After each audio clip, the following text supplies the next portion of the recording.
Magandang araw mga kabukid, mga kalingap. Andito naman po tayo sa ating mini vlog. Nagbabalot po tayo ng uling dyan dahil may naghahango at tayo po ay bumili at tumulong.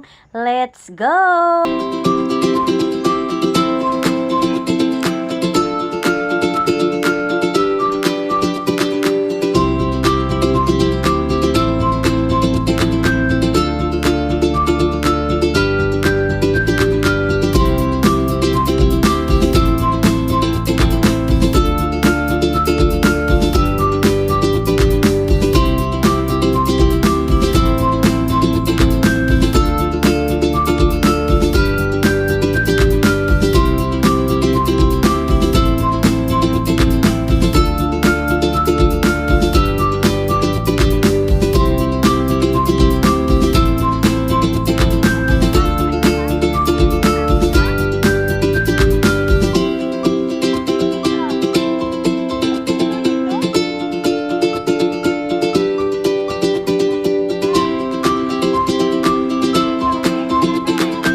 Masarap din po kasi yung ganito mga kabukid, mga kalingap. Kasi po, naano ka na tawag nito, na ano yung sarili mo na exercise, pinapawisan ka. Kasi pag maganda yung ganito, wala pang araw siya, gagawa ka na ng ano ng ganito, di ba?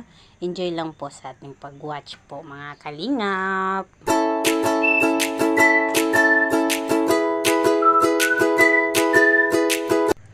Kapag kasi ganyan yung lupa mga kalingap, mga kabukid, pag hindi kaya ng pala, binabarita ko. Pagkatapos ng barita, pinapala ko na po yung ano, yung mga lupa, tinatabi ko. At gets what? Ang pinagtambakan po natin dyan sa gilid, pwede ko po siyang taniman ng pitsay. O di ba mga kalingap, mga kabukid, discarding malupit para lang magkaroon tayo ng gulay. O yan po yung tinatambakan ko yan dyan sa gilid. Pwede ko po siyang taniman ng pichay. Maybe bukas or ano, iayusin ko pa. Maganda naman yung lupa. Medyo may buhangin-buhangin ng konti. Wag lang yung masyadong matigas na lupa. Kasi hindi po maganda taniman po talaga. Lata po yung ano, yung tubi. Yung ano niya, yung tawag nito, yung pag natuyo siya, bagtok. Kumbaga parang bato na, matigas na po yung lupa pag hindi na siya ano. At yan po yan. Lalagyan natin po yan ng pitsay. Marami naman tayong punla. Yan po yung black bag. Marami po tayong ano. Marami po tayong punla. Pwede pa yung pitsay natin dyan. Ipapaano natin. Parang kumbaga gawin nating pilapil siya. Pero lagyan natin siya ng pitsay. O diba mga kalingap, mga kabukid? Discarding malupit lang yan. Para po sa ano natin. Sa magandang ano, di ba? Ganyan lang para hindi na tayo bibili sa ano, sa palengke. Minus gastos kumbaga, discarding malupeta, di ba? Yung mga ganyan tinatambak natin diyan, yan po yung tataniman ko talaga siya ng pitsay. Kasi yan yung iniisip ko kanina pa eh. O, di ba? Enjoy lang po tayo mga kalingap, mga kabukid. Iwasan natin mga stress. Enjoy life lang, ika nga nila. Life is so short, di ba po? Ang sa akin lang, magiging masaya ka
Ganyan lang po yun mga kalingap, mga kabukid. Basta mag-enjoy ka lang sa ginagawa mo, magiging masaya ka, wala kang hassle sa buhay mo.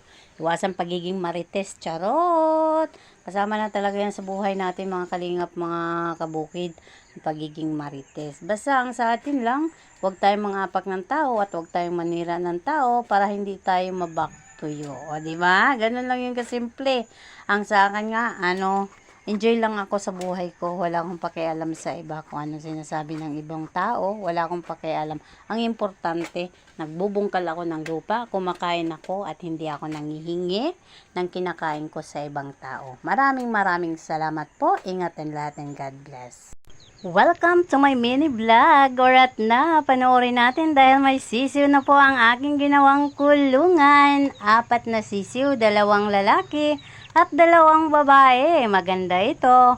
Pagparamihin. Arat na sa ating mini vlog mga kabukid, mga kalingap. At ito na nga po ang ating daily routine mga kabukid, mga kalingap. Our mini vlog, Ponder 1 is here.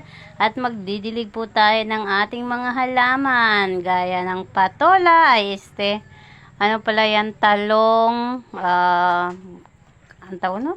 Kamates. At saka may alagbati pa siyang kasama. O diba, ang saya lang talagang ganitong daily routine. Hindi ka talaga ma-stroke, hindi ka din ma-depress. Happy lang po tayo mga kalingap, mga kabukid. Huwag nating isipin maiksi lang ang buhay. Kailangan maging masaya. Di nga po ba? Di ba po mga kalingap, mga kabukid?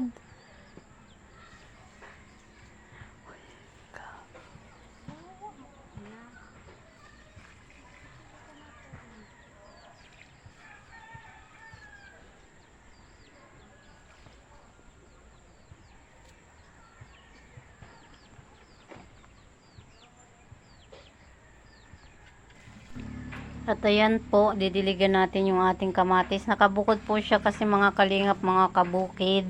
Kasi nga po doon sa kabila, nainis ako, kinakalahig po siya ng manok natin. Charot. Manok ng kapitbahay, hindi ko manok po. Char. Oo nga po, ang dami talagang manok. Sagabal din yung manok minsan sa mga pananim natin, mga kabukid, mga kalingap. At yan po ay yung kamatis, ay natutumba-tumba na siya. Kailangan siyang may tukod, kaya need natin anuhan siya ng tukod para po pangalalay po sa katawan ng kamatis. Dahil po ang kamatis, alam nating lahat na mamunga yan siya, is mabigat, marami kumpul-kumpul po talaga.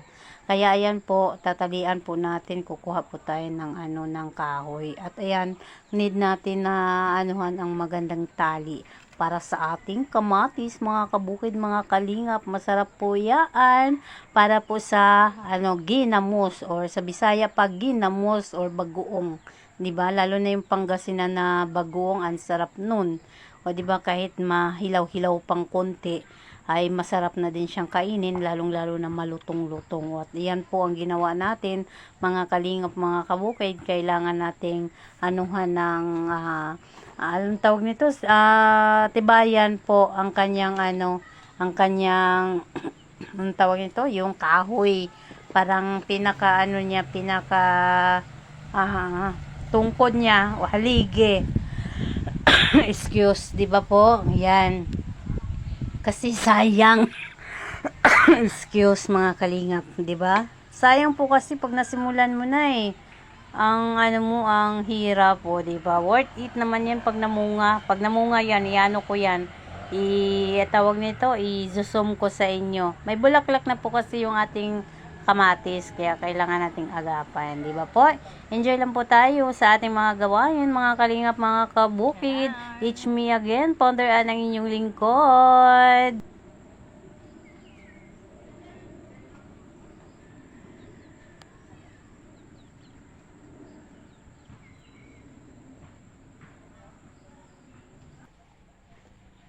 At puntahan po natin ang ating pitchay, mga kalingap, mga kabukid. Kasi po talaga, ang dami po talaga insekto talaga kung nakain yung daon ng ating pitchay. Kaya po inagapan at pinag-aalis ko po yung nasira na ng mga ng tawag nito, ng mga insekto. Sayang po kasi mga kabukid, mga kalingap, pag pabayaan mo lang, parang yung hirap mo hindi walang hindi worth it, 'di ba po? Kaya kailangan natin siyang tiyagaan kasi nakakainis talaga minsan. Kahit pa-applyan mo siya ng malatayon na may sabon, mayroon at mayroon talaga po na yung halaman talaga nasisira talaga. Wala ng dahon. Nakatayo pa yung pitsay natin pero wala ng dahon kasi po inubos po ng insekto. Kaya kailangan natin talaga siyang agapan. Ayun, pinagkukuha ko na po yung yung walang dahon. Kawawa naman at sayang po ang ating halaman mga kabukid, mga kalingap.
kasi mga kalingap, mga kabukid, kamatis, at saka may pichay, at saka yan po may alagbati.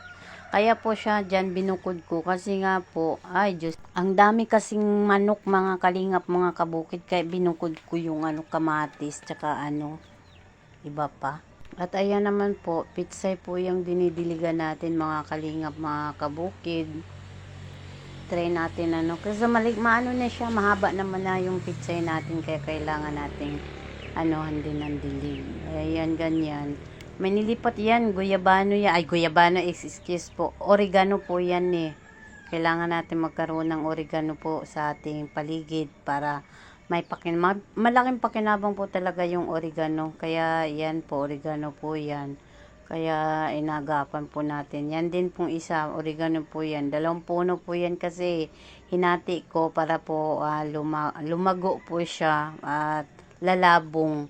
At yan po yung mga pichay natin, mga kalingap, mga kabukid. At tuloy-tuloy lang po tayo sa Kahapon hindi ako nakapag-upload kasi busy po talaga mga kalingap, mga kabukid.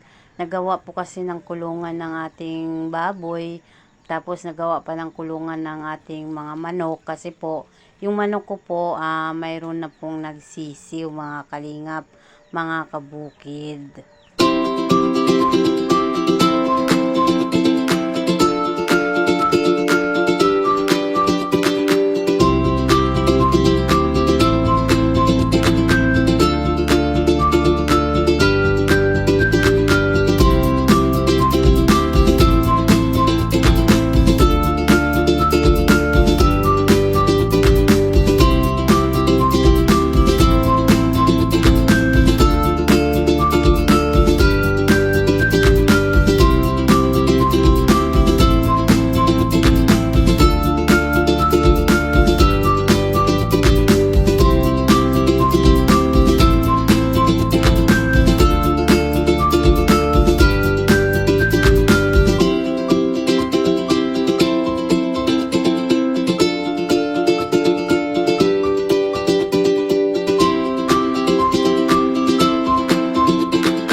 Magtaka kayo dyan, wala kayo nakikitang halaman. Meron pong halaman yan po, yung mga soa natin. Mamaya ko pa yung siya lilinisan at dadamuan para po makita ninyo. Kasi nga po, ang dami talagang insekto, mga kalingap, mga kabukid, na talaga nasira yung dahon ng ating suha. Pero nandyan pa rin naman. Mamaya po, natin, lilinisan, putulin ko po yung mga damo-damo.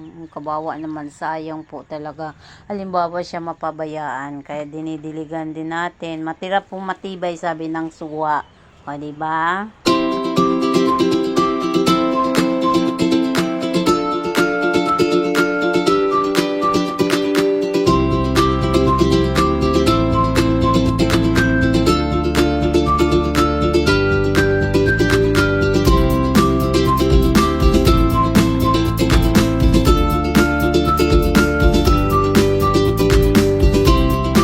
Ito na nga po, nakaharvest na tayo ng upo sa ating tanim, di ba? Ang sarap lang po sa pakiramdam talaga. May nakita na tayo sa pinaghirapan natin. O, di ba? Ang saya lang talaga.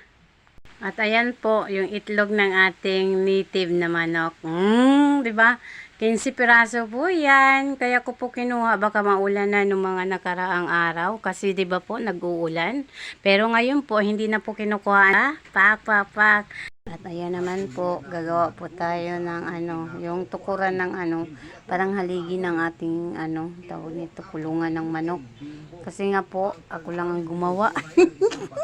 Tinry ko lang po sa sarili ko kung kaya ko po. Kaya ayan po, kaya pala natin gumawa ng ng manok, kulungan ng manok. Kaya ayan, makikita natin yung sariling sikap yan. Pag gusto kasi maraming paraan, pag ayaw maraming dahilan, di ba po mga kalingap, mga kabukid. Kaya for sure, alam ninyo na kayang-kaya nyo din para sa sarili nyo. Ako mababasa habang sinusunod ko ang ating pinilas. Nabutan kong nakasimangot ang mukha ni Ella. Mamaya wala na tayo maaabutang goman yan eh. Sa kupad mong gumalaw. Nagtuloy-tuloy na ito sa paglalakad at ako na may o ano, tara na. Hinila ko na ito at wala hang nagawa pa.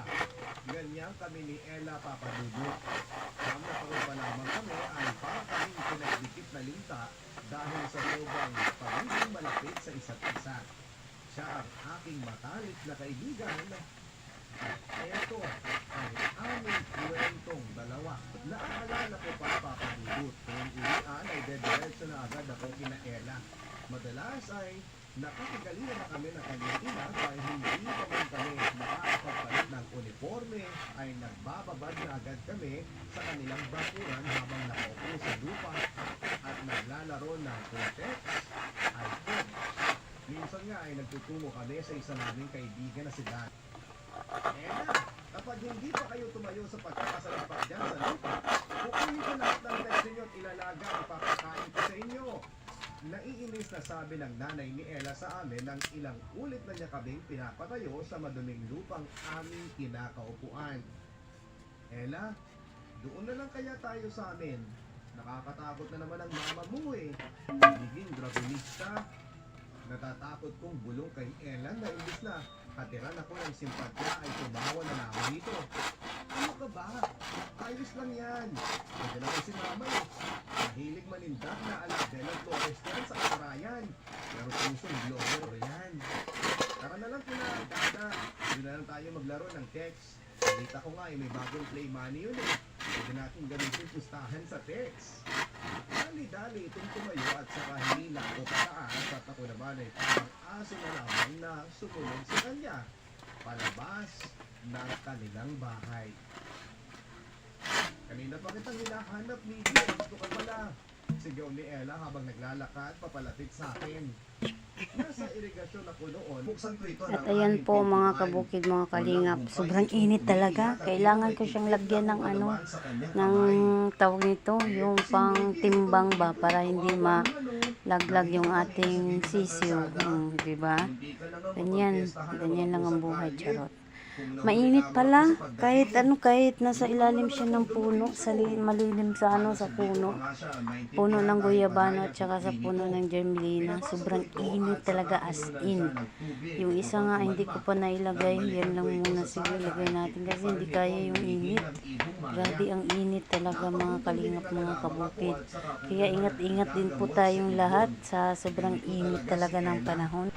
Mahina ang loob at likas na maawain kaya hindi ko naman siya masisisi kung sakaling bumaha ang kanyang luha dahil sa pagkapilay ng ibon na yon. Magiging ayos lang kaya siya, Miggy? Halos lumuwa na ang mga mata nito dahil sa kakaiyak. Ngumiti ako at saka inakbayan siya. Oo naman, sa tindi ng pag-aalala mo sa kanya, yung isang nailagay natin, kailangan natin hukayan para magpantay.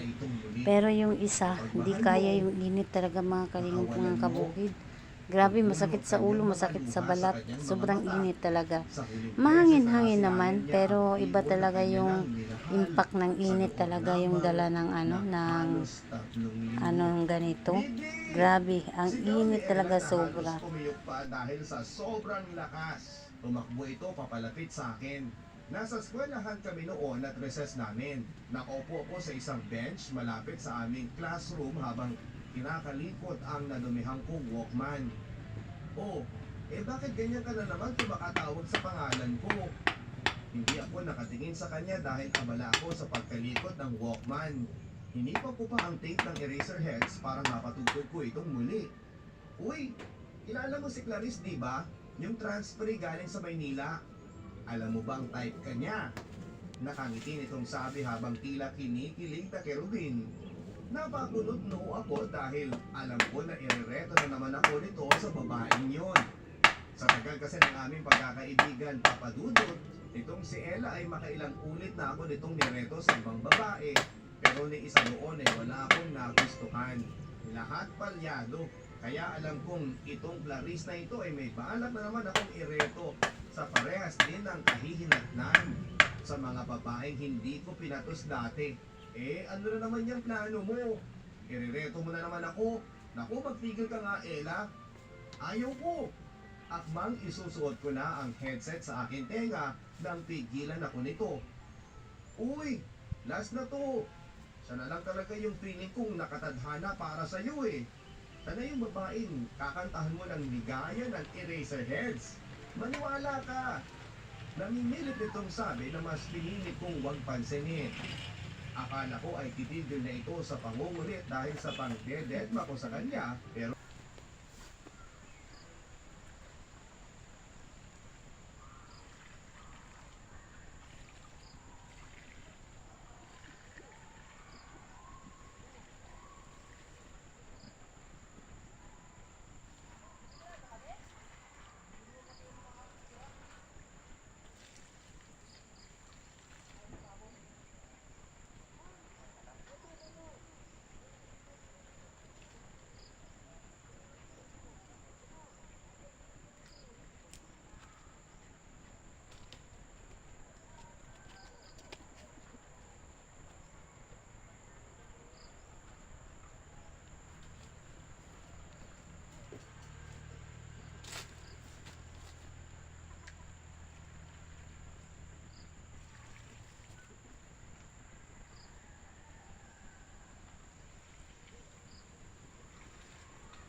ngayon, maluha-luhang pusan ko.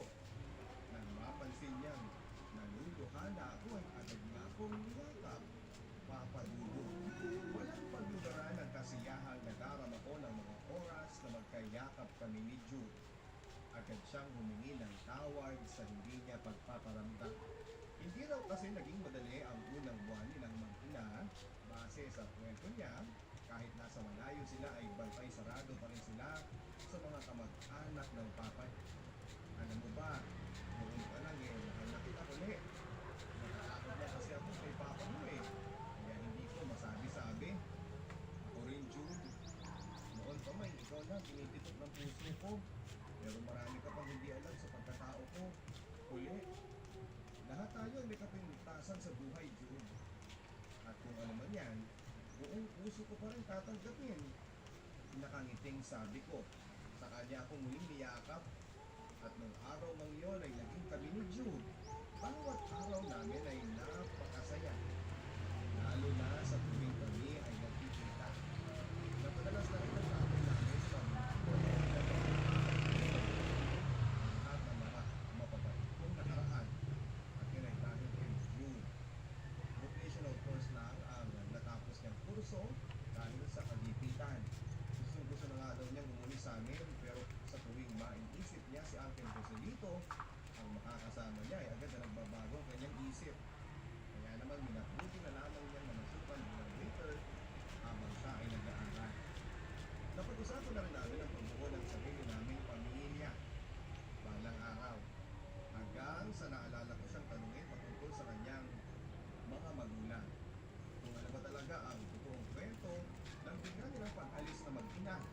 Dahil kung tutuusin na meron din na kursong nais ng mama niya dito sa probinsya. Bakit pa kailangan nilang lumayo?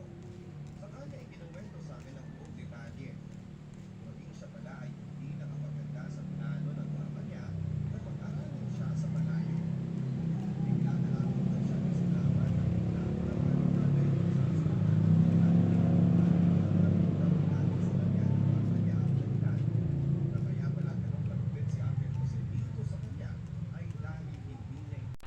Magandang araw po mga katbokit, mga kalingap. It's me again, my mini vlog founder Ann, ang inyong lingkod. Ayan na po, may sisiw po ang ating manok. 13 po ang kanyang sisiw. O, diba? Ganyan lang ang buhay. Kailangan lang tayong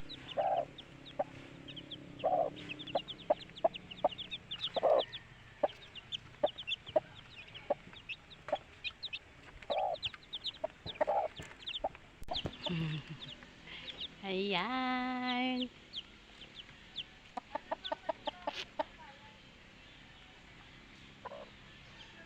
Po ang ating budik-budik. Dalawa po. Ready na sila. Maybe March po, dispose na ang ating budik-budik. O, diba? Ang sarap lang talaga sa ganitong pakiramdam. Ang budik-budik natin ay malaki na po.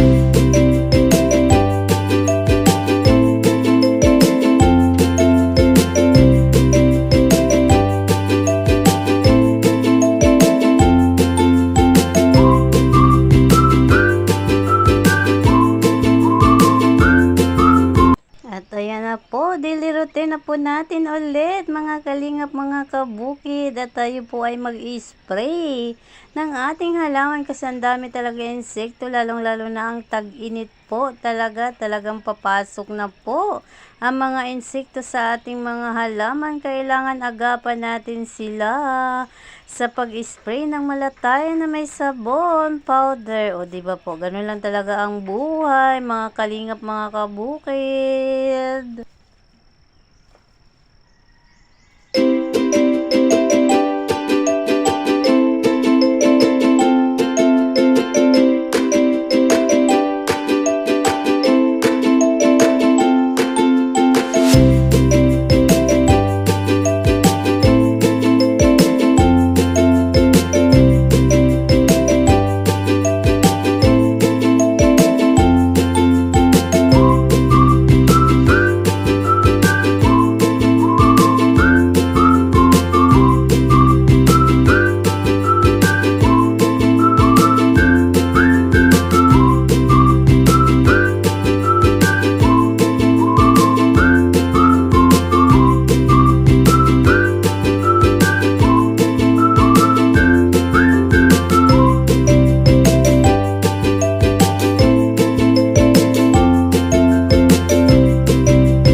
po, nag-spray po tayo dyan sa ating kamatis.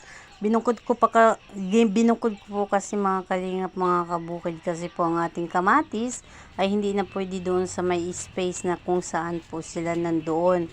Kasi po may kulungan po tayo ng manok doon at doon ko po nilagay kasi kaya nilipat ko po talaga. At ayan po yung ating pitsay ulit yan. Kailangan talaga siyang alam niyo, sa tutulong inubos yung dahon ng insekto.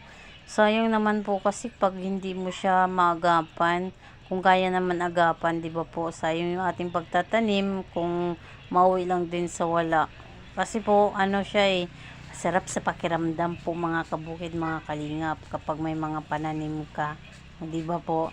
Katulad nung naka-harvest ako ng upo, di ba, ang sarap nun sa pakiramdam.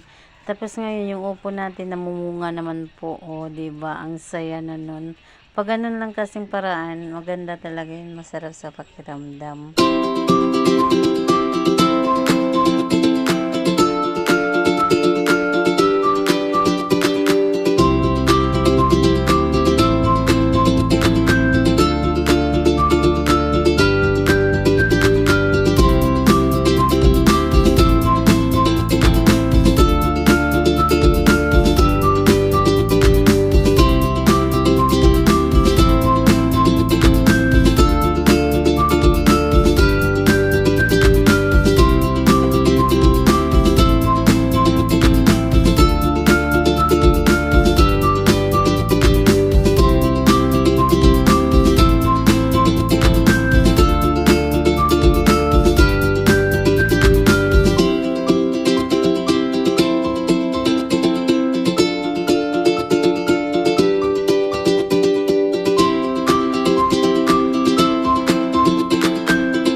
Here's to each of you, content creator.